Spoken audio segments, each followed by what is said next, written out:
एक महीने पहले नेपाल के प्रधानमंत्री चीन के दौरे पर गए। ये पहली बार हुआ कि नेपाल का कोई प्रधानमंत्री सीधा भारत न आकर पहला दौरा चीन का कर रहा हो। लेकिन इसके बाद जो उन्होंने किया वो और ज़्यादा शॉकिंग था भारत के लिए। उन्होंने चीन का BRI ज्वाइन कर लिया। जो लोग नहीं समझते तो जो पाकिस्तान के अंदर CPEC प्रोजेक्ट चल रहा है चीन का और पाकिस्तान का, वो भी बेल्ट एंड रोड यानी कि BRI के अंडर ही आता है। अब नेपाल के अंदर भी बड़े प्रोजेक्ट चलाएगा चीन।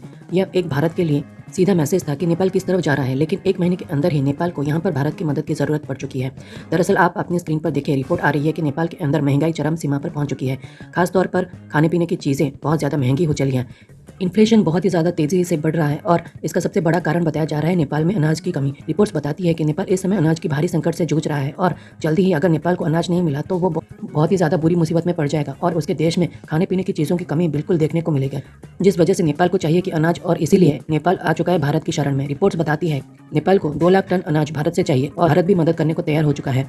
जैसे कि आप देख सकते हैं, भारत करीबन 2 लाख टन अनाज नेपाल भेजने वाला है और इसी वजह से जैसे कि आप देख सकते हैं कि दूसरी रिपोर्ट, ये नेपाल के अंदर इन्फ्लेशन बहुत तेज़ी से कम होगी, खास करके महंगाई पर लगाम लगेगी और नेपाल के जो गरीब लोग हैं जो कि भारत को असल में चाहते हैं, असल में उनका यहाँ पर समस्या खत्म होगी। जो नेपाल के एलिट लोग हैं, जो अमीर लोग हैं, वो भारत से इतना लगाव नहीं रखते, उन्हें चीन ज़्यादा पसंद है। गरीब लोग वहाँ के वो भारत को हमेशा फेवर करते आए हैं। इसी कारण से भारत ये 2 लाख टन का अनाज भेजने वाला है नेपाल, क्योंकि हम ये मदद नेपाल की सरकार को, नेपाल के एलिट लोगों को नहीं कर रहे हैं जो कि चीन की चमचागिरी में व्यस्त हैं। हम मदद कर रहे हैं नेपाल के उन गरीब लोगों को जो गाँव में, पहाड़ों में बसते हैं, जो कि इस समय बहुत ही ज़्यादा समस्या से गुजर रहे हैं। उन्हें ना तो चीन की BRI से कोई फ़ायदा है, ना ही किसी बड़े डैम या फिर किसी प्रोजेक्ट से।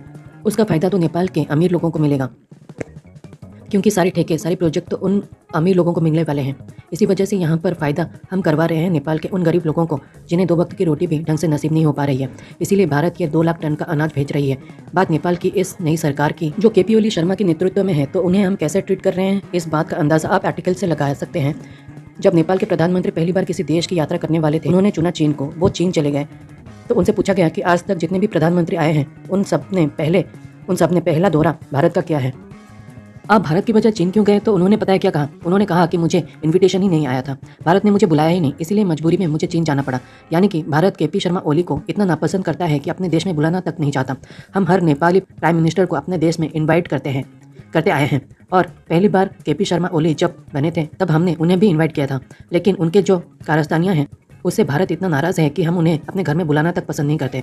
बात आने वाले समय में हम इसे कैसे काउंटर करेंगे, जो बेल्ट एंड रोड इनिशिएटिव चीन के साथ मिलाकर बना रहे हैं, तो निश्चित रहिए समय समय पर इस व्यक्ति का इलाज भारत ने किया है, आगे भी करते रहेंगे।